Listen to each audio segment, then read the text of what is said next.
Untuk melandasi khotbah ini, tema penguasa surga dan bumi ini, saya ingin mengajak jemaat sekalian membaca Matius pasal 28 ayat 18. Injil Matius pasal 28 ayat 18.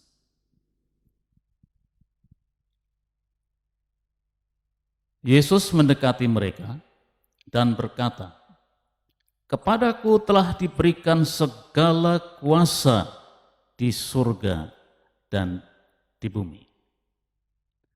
Kita tahu bahwa teks ini adalah bagian akhir dari Injil Matius, versi Amanat Agung. Matius, dalam versi Matius sesudah Yesus bangkit dan menjelang kenaikannya ke surga. Kepada siapakah teks ini diberikan? Ini diberikan kepada orang-orang yang sebetulnya tidak mempunyai latar belakang yang bisa dibanggakan. Diberikan kepada mereka yang sebetulnya tidak punya kuasa, tetapi mereka yang sedang dikuasai oleh kekuasaan Romawi. Orang-orang Galilea. Yang bagi orang selatan sebetulnya adalah orang yang sebetulnya dipandang remeh, dipandang rendah, tidak punya nilai spiritual, tidak punya nilai ekonomis, dan seterusnya. Tapi justru kepada mereka itulah Yesus memproklamasikan kekuasaan yang sungguh-sungguh dimilikinya. Untuk itu mari kita melihat teks ini, apa sebetulnya yang termuat di dalam satu ayat ini. Yesus mendekati mereka. Saya mulai dari situ. Istilah mendekati. Kata ini sebetulnya amat penting untuk memahami apa itu kuasa. Karena itu perlu memperhatikan siapa yang mendekati dan siapa yang didekati. Ini mengajak kita untuk kembali melihat ketika manusia jatuh ke dalam dosa. Adam dan Hawa tidak punya kuasa untuk mendekat dan mendekati Allah. Tapi Allah lah yang mendekati mereka. Karena mendekati itu sebetulnya merupakan sifat ilahi. Allah sebetulnya tidak pernah menjauhi manusia. Manusia berdosa tidak pernah dibuang, hancur, dilenyapkan di dalam, kalau bahasa Jermannya, das nichtige. Kalau tahu bahasa Jerman, ya. Artinya kekosongan, kelenyapan, ketiadaan. Bukan. Tapi mendekati Adam yang masih utuh, Hawa yang masih utuh itu. Tapi Adam dan Hawa tidak dilenyapkan, tidak dibuang, dan tidak masuk di dalam das nichtige. Ini teologi. Bahwa ilahi, sifat ilahi itu ada kekuasaan mendekat. Para murid tidak punya kekuasaan mendekat. Karena itu lebih ditegaskan lagi dalam ayat sebelumnya, dalam ayat 17, sebagian mereka ragu-ragu. Beberapa orang ragu-ragu.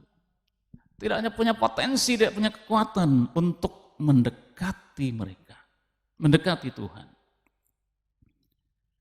Padahal para murid ini sudah jelas melihat apa yang dibuat oleh Yesus. Para murid inilah saksi mata ketika Yesus memberi makan kepada 5.000 orang, 4.000 orang.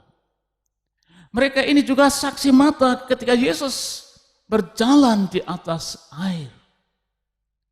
Mereka ini juga saksi mata ketika Yesus menyembuhkan orang yang tidak mungkin sembuh.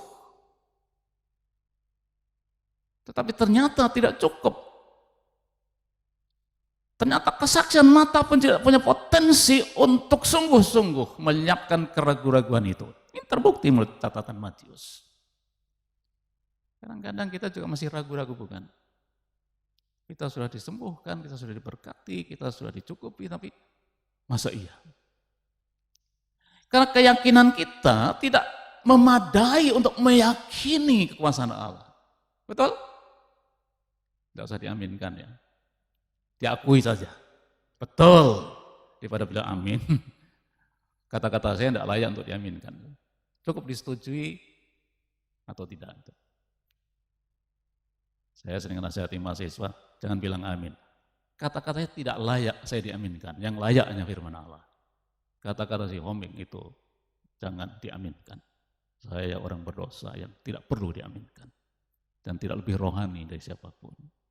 Karena kadang-kadang orang merasa kalau tidak diaminkan langsung merasa rendah diri. Ya.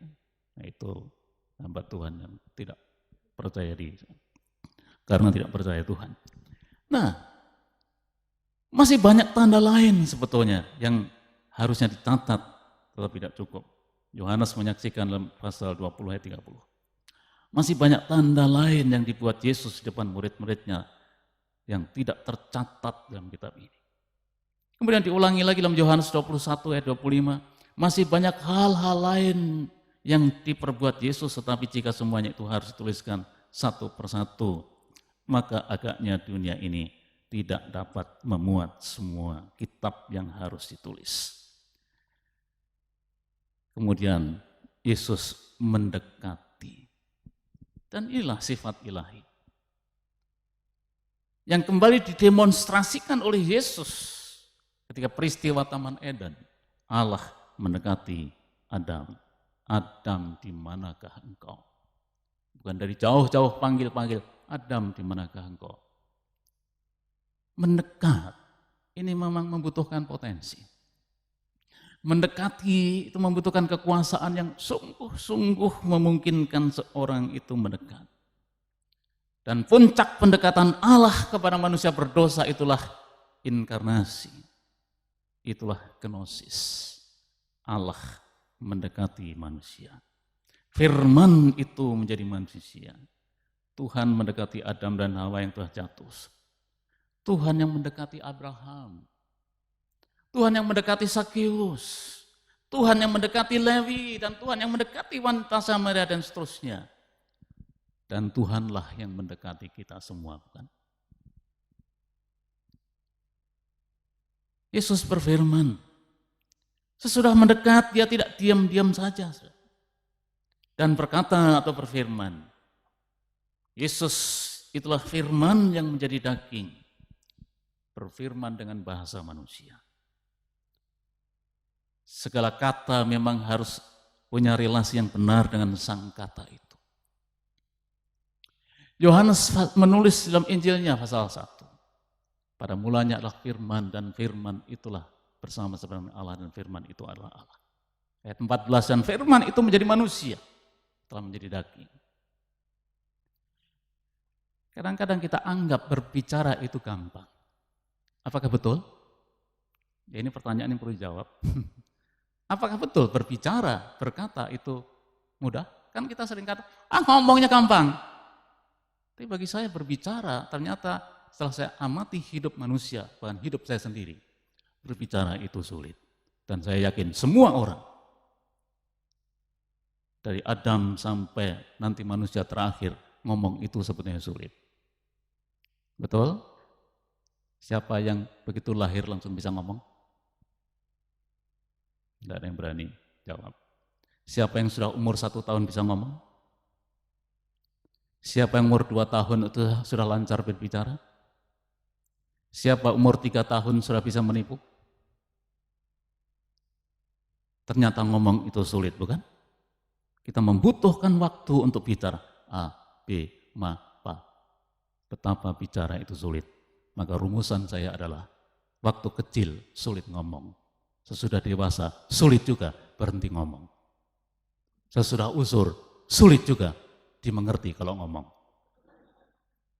Nah, itu saya sudah mulai alami. Mulai sulit dimengerti kalau ngomong. Mudah-mudahan masih bisa dimengerti kalau ngomong. Ya, kalau sudah umur 90 ngomongnya sudah ngawur, kan? Karena sulit dimengerti kalau ngomong. Jadi harus diakui ngomong itu sulit. Kata berkata itu bukan sesuatu yang mudah dan asal-asalan. Sehingga itu menjadi ukuran orang dibenarkan atau akan dihukum. Baca Matius 12, 34-35. Baca Yakobus pasal 3. Kita semua bersalah dalam banyak hal, tetapi barang siapa tidak bersalah dalam perkataan, dia adalah orang sempurna. Siapa yang tidak pernah salah ngomong? Di dunia ini sepanjang sejarah hanya satu orang yang tidak pernah salah ngomong, itulah Yesus Kristus. Yohanes Pembaptis pun pernah salah bicara. Kapan dia salah berbicara? Ketika di penjara dia meragukan Yesus yang pernah dia khotbahkan. Salah dia ngomong. Nabi pun salah, apalagi ketua sinode. Pendeta juga bisa salah, guru juga bisa salah. Siapa saja pernah dan bisa salah. Itulah sebabnya ia adalah sang kata yang sejati, logos yang sejati. Oleh karena itu untuk memulihkan relasi kembali dengan sang pencipta, harus mempunyai relasi yang benar dengan sang kata itu. Kemudian apa yang dia katakan? Apa yang dia bicarakan? Bukan sekedar kata-kata, bukan hanya sekedar omong kosong. Tapi dia berkata bahwa segala kuasa di surga, dikuasai surga dan di bumi telah diberikan padaku. Ini satu kalimat kenosis, satu kalimat perendahan diri. Kenapa? Karena Yesus itulah sang pencipta. Karena Yesus itulah pemilik surga dan bumi. Mazmur 24 itu begitu jelas. Allah lah pemilik bumi dengan segala isinya. Dan dia ada sang pencipta. Yohanes pun mencatat bahwa tidak ada sesuatu apapun yang jadi tanpa dia yang menjadikan. Tetapi dalam kerendahan hatinya, dalam pengosongan hatinya, dalam kenosisnya, Matius mencatat ucapan Yesus, kepadaku telah diberikan segala kuasa di surga dan di bumi. Kalau kita bicara tentang kuasa di surga dan kuasa di bumi, apa sih sebetulnya yang paling berkuasa di bumi? Apakah kaisar? Apakah lembaga legislatif, lembaga eksekutif, lembaga yudikatif itu paling berkuasa? Semua ada waktunya. Kaisar-kaisar sudah almarhum. Jenderal-jenderal berapa banyak yang sudah dikubur. Berapa presiden sudah berlewat waktunya. Pak Harto itu dulu sangat berkuasa, bukan? Hebatnya Pak Harto itu sungguh harus kita kagumi. 32 tahun jadi presiden. Senyum saja 50.000. Itu hebatnya Pak. Ya, senyumnya tipis, tidak kelihatan giginya. Kita sudah senyum berkali-kali, 1 rupiah pun laku. Tapi Pak Harto sekali senyum 50.000. Bandingkan dengan orang Nias. Ada orang Nias di sini? Orang Nias itu harus lompat batu 50 kali. Baru menyamai senyum Pak Harto cuma 1 kali. Lompat batu 20 kali, terjerembab, mati itu orang Nias. Tapi Pak Harto begitu senyum 50.000. Di TVRI itu, TV kan cuma TVRI. Pak Harto ke Pulau Seribu, mancing, mungkin pancingnya itu belum jatuh ke air, ikan besar sudah muncul. Ya saya tidak tahu, mungkin ada marinir di bawah yang bawa ikan. Begitu tertawa, jadilah jalan tol dari Merak sampai Cikampek. Itu Pak Harto. Luar biasa Pak Harto itu. Sudah diingatkan oleh Wage Rudolf Surbatman, Pak Harto, jangan hanya ingat Cendana Raya, ingatlah Indonesia Raya. Ngapain kamu Rudolf? Sama-sama 50.000 kamu ingatkan saya. Kan sama. Biar Supratman dengan Pak Harto kan sama-sama 50.000. Nah mau dengar? Ki Hajar Dewantara mengingatkan pemimpin itu harus ngarso sung tulodo ing madya mangun karso tuturi handarinya. Alah kamu nasihati aku cuma 20.000. Betul kan? Ki Hajar Dewantara kan cuma 20.000. Lalu apa yang terjadi? Sekarang orang seenaknya saya bicara tentang Pak Harto. Sudah berlalu, tidak lagi berkuasa. Dulu Gajah Mada juga hebat. Pada abad 13, siapa berani dengan Gajah Mada? Seluruh Nusantara ini dikuasai oleh Gajah Mada sesudah Gajah Mada dengan sumpah amukti palapanya. Tidak seorang pun berani melawan Gajah Mada. Tapi abad 20, penjual bakmi pun pasang merek bakmi Gajah Mada. Bisa dibayangkan di abad 13 juga ada pedagang bakmi dengan merek bakmi Gajah Mada. Itu langsung dikorok lehernya, langsung diamputasi, dimutilasi, dan jadi campuran bakmi. Kalau berani pasang merek Gajah Mada abad 13. Tapi berani abad 20, karena Gajah Mada tidak lagi berkuasa. Itulah kuasa di bumi yang hanya sementara. Tapi yang paling berkuasa di bumi itu adalah maut. Tidak ada seorang pun yang berani, tidak ada seorang pun yang bisa mengalahkan maut. Tapi catatan Paulus dalam 1 Korintus 15 ayat 54 begitu jelas. Maut telah ditelan dalam kemenangan. Hai maut, di manakah kemenanganmu? Hai maut, di manakah sengatmu? 1 Korintus 15 ayat 26, musuh yang terakhir yang dibinasakan ialah maut.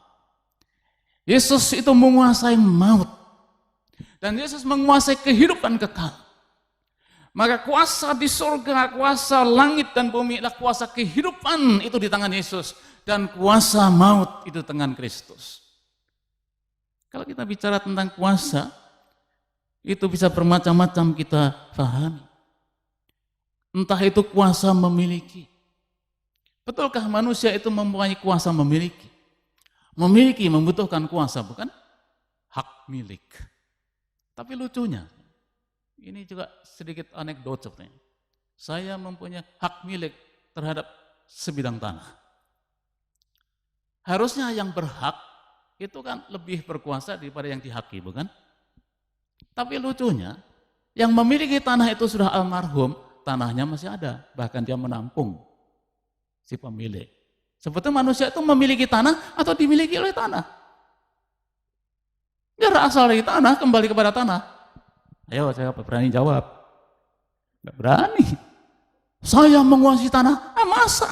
Kamu itu dikuasai tanah. Buktinya apa? Akan kembali ke tanah. Betul? Nggak berani, bilang amin.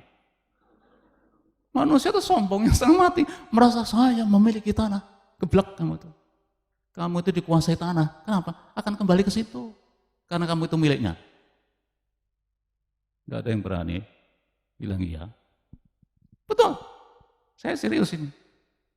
Tidak main-main. Karena Alkitab katakan, berasal di tanah, akan kembali ke tanah. Jadi sebetulnya kita ini tidak memiliki tanah, tapi dimiliki oleh tanah. Kalau baru ulang tahun bilang, waduh senangnya panjang umurnya. Tapi kita lupa dengan istilah, orang itu sudah dimakan oleh usia. Siapa lebih berkuasa? Ternyata kita semua ini dimakan pelan-pelan oleh usia. Betul? Gak berani bilang betul. Tapi sungguh-sungguh, kan semakin loyo karena dia sudah dimakan oleh usia, tapi belum pernah makan usia. Katanya berkuasa. Kemarin di kelas saya bilang, kalian bilang, Pak mau menikmati tidur, omong kosong. Kamu betul pernah menikmati tidur? Betul? Tidur bisa kita nikmati? Enggak lah. Sebelum tidur, waduh rasanya setelah tidur, mimpinya dikejar ular. Enggak nikmat dong. Enggak ada orang seperti menikmati tidur. Apa betul kita bisa menikmati tidur? Rasanya seperti apa sih? Asin? Manis? Kita ini banyak dibohongi dan dikuasai oleh sesuatu di luar kemampuan kita. Tapi Kristus memang mengingatkan para muridnya ketika tidurnya di Getsemani. Mereka tidur nyenyak. Tapi memang ada waktunya mereka tidak bisa tidur. Malam itu mereka tidur. Tapi 3 hari kemudian tidak bisa tidur. Kenapa? Karena ketakutan, bersembunyi dengan pintu terkunci, takut pada orang Yahudi. Mana bisa tidur? Mana bisa menikmati tidur? Yesus itu sungguh memiliki, yang memiliki surga dan memiliki bumi. Karena dia memiliki kuasa untuk memiliki. Karena yang dimiliki, yang memiliki itu lebih berumur panjang daripada yang dimiliki. Dia punya kuasa memerintah. Ia berkuasa untuk mengangkat dan menurunkan kaisar seperti yang disaksikan oleh Daniel kepada Nebukadnezar. Allah lah penguasa politis. Penguasa politis itu Allah, bukan manusia. Manusia itu diukur oleh waktu dan tempat. Satu waktu harus turun, meskipun tidak mau turun. Kalau mau tidak mau turun, diturunkan secara hukum, diturunkan oleh hukum alam. Jadi tetap tidak berkuasa sepenuhnya. Dia juga punya kuasa dalam memberikan aturan-aturan. Kekuasaan Allah dalam memberikan hukum-hukumnya, bukan seperti DPR membuat undang-undang yang terus diubah-ubah. Revisi, tandanya tidak percaya diri. Atau itu hanya supaya sesuai dengan situasi dan kondisi. Tapi hukum Allah itu, Taurat Allah itu, tidak pernah diubah. Yesus berkata bahwa jangan kamu sangka bahwa aku datang untuk mengubah Taurat, tetapi aku datang untuk menggenapinya. Hukum Tuhan itu berkuasa, dan Tuhan berkuasa untuk memberikan hukumnya, dan hukum Allah itu tidak pernah berubah.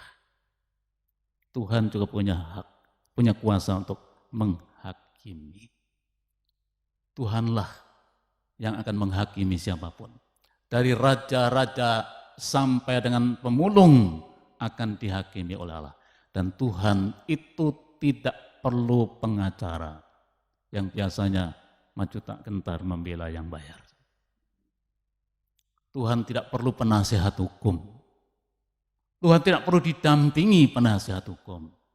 Tuhan tidak perlu mendengar tuntutan jaksa, tapi Tuhan punya hak, punya kuasa untuk menghakimi, dan hakimnya itu benar. Kita bisa banyak hal untuk memahami kuasa yang tidak dimiliki oleh apapun, oleh siapapun, karena kata yang dipakai oleh Matius adalah istilah passa ex usia. Itu tidak pernah dipakai untuk kekuasaan manusia dan tidak dipakai oleh kekuasaan apapun. Sebagaimana dalam Kisah Rasul pasal 1 ayat 8, kuasa yang dipakai di situ tidak sama dengan kuasa yang dipakai oleh Matius dalam Matius pasal 28 ini. Kekuasaannya itu kekal, tidak terbatas oleh tempat dan tidak terbatas waktu. Dia adalah penguasa di surga dan di bumi. Hal ini tidak boleh kita lupakan sebab dia adalah yang maha kuasa. Bagaimanakah kita membayangkan kemahakuasaan itu? Kita biasanya istilah maha kuasa itu pun juga istilah yang terbatas. Keterbatasan manusia untuk membahasakan Allah, kita menggunakan istilah maha kuasa.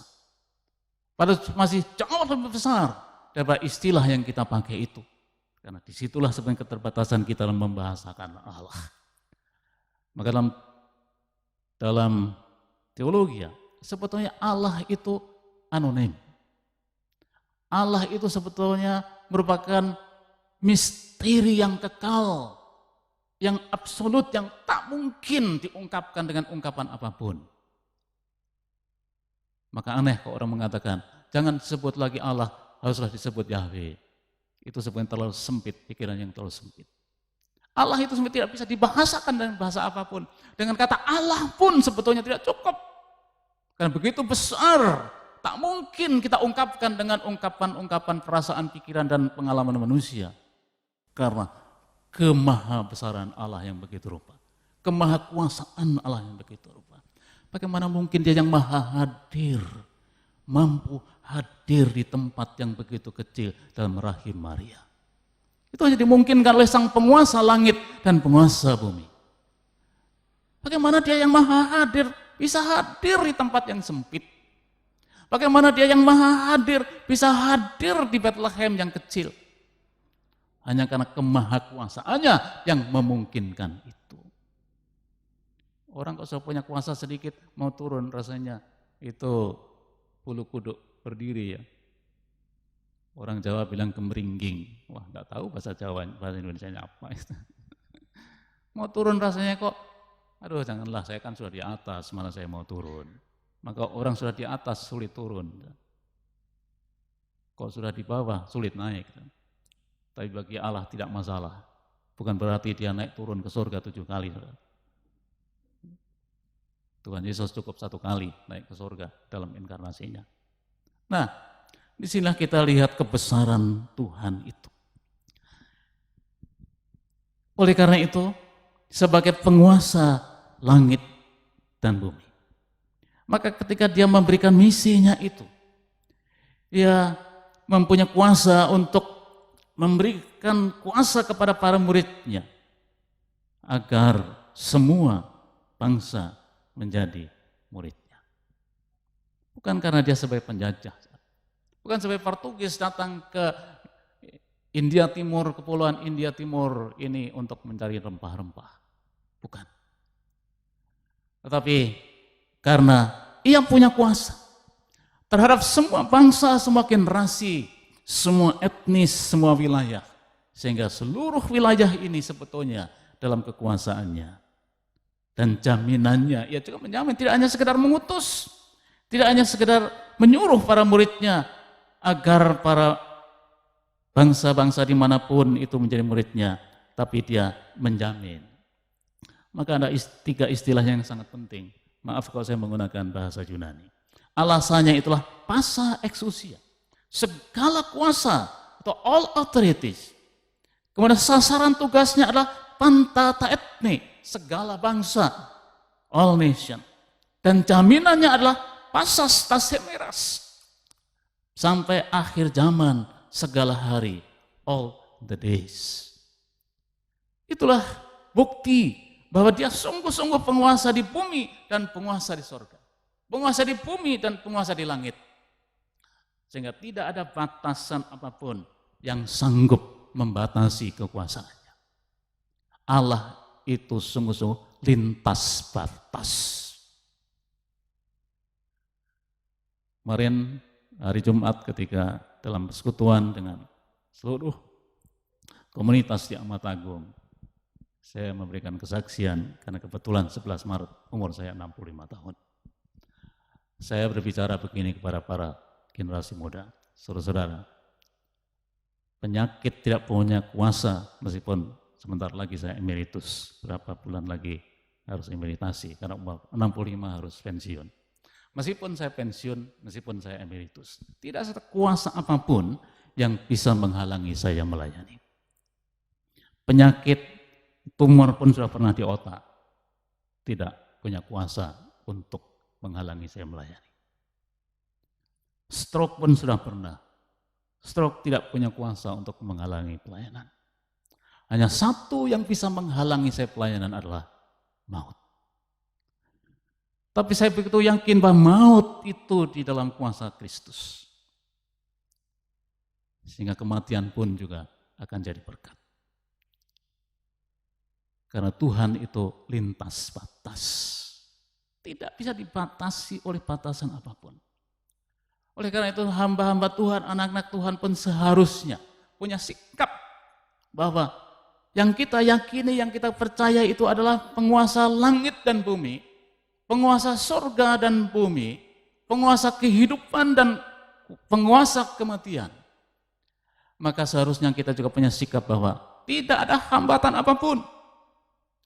Bapak Ibu masih ingat betapa kita sulitnya melayani sesudah diterbitkan SKB Menteri. Tapi kenyataannya itu pun juga tidak menghambat.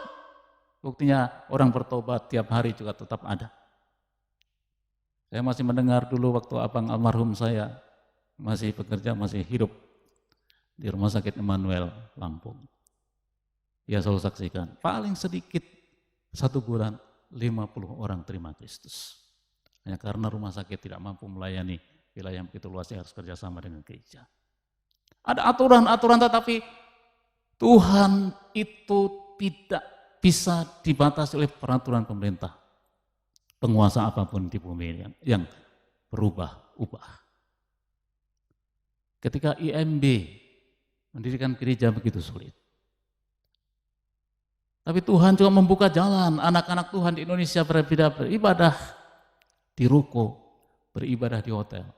Tidak masalah. Tempat kadang-kadang juga membuat kita kenikmatan, keemasan. Zaman keemasan itu kan seringkali juga zaman kecemasan juga ya. Orang kok sedang dalam keemasan, sebetulnya dia juga sedang dalam kecemasan. Orang kok sedang di atas angin, sebentar lagi juga masuk angin. Betul. Banyak contoh dalam sejarah ini.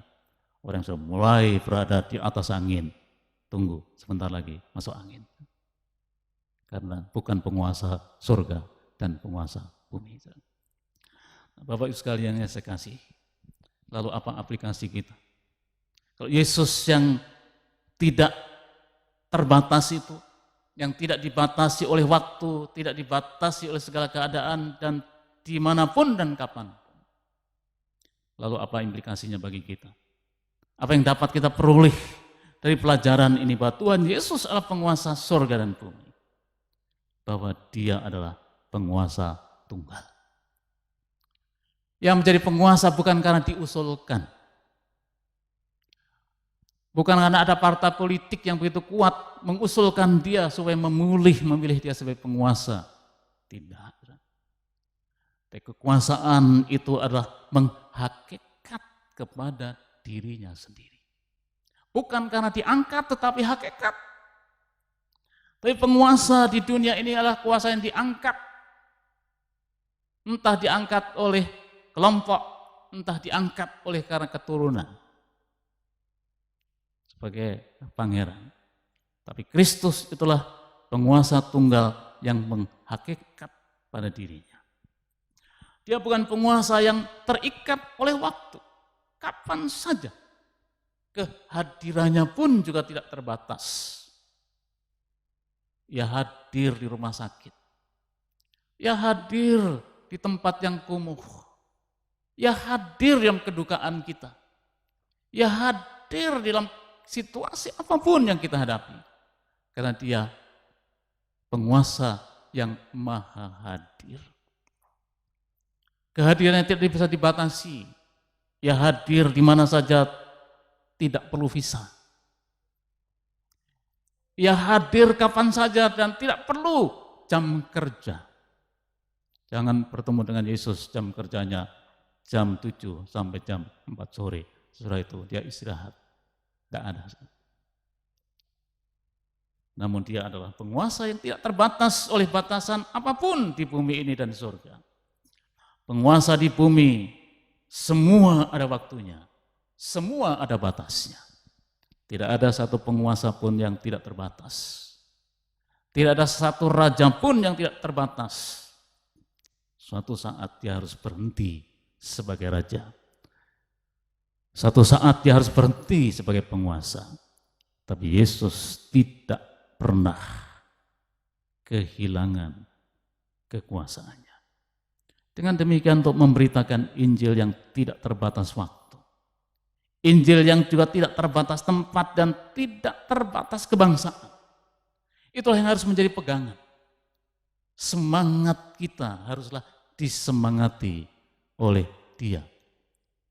Bukan semangat kejiwaan.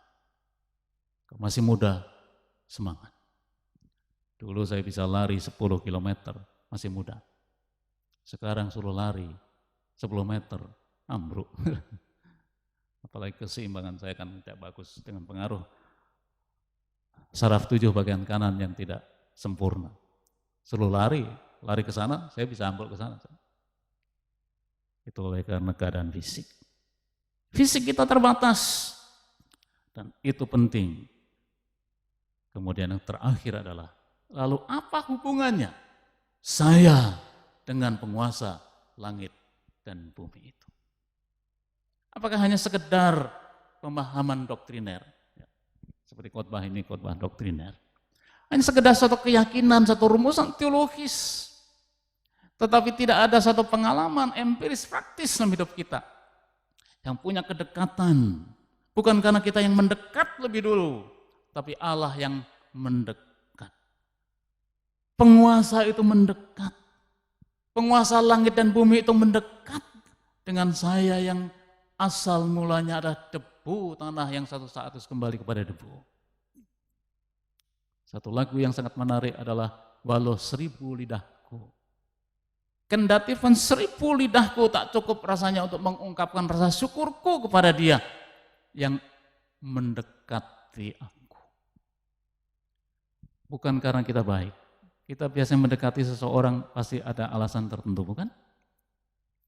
Saya mau mendekati dia karena dia menarik. Saya mau mendekati dia karena dia memiliki sesuatu. Saya mendekati dia karena supaya kecipratan kepintarannya, supaya. Tapi Allah mendekat tidak punya latar belakang yang seperti kita miliki itu. Tapi sungguh-sungguh merupakan hakikat ilahi yang ia wujudkan sejak Adam jatuh ke dalam dosa. Sampai kepada murid-murid Kristus yang ragu-ragu, Allah mendekat karena dia punya kekuasaan untuk mendekat. Mari kita berdoa.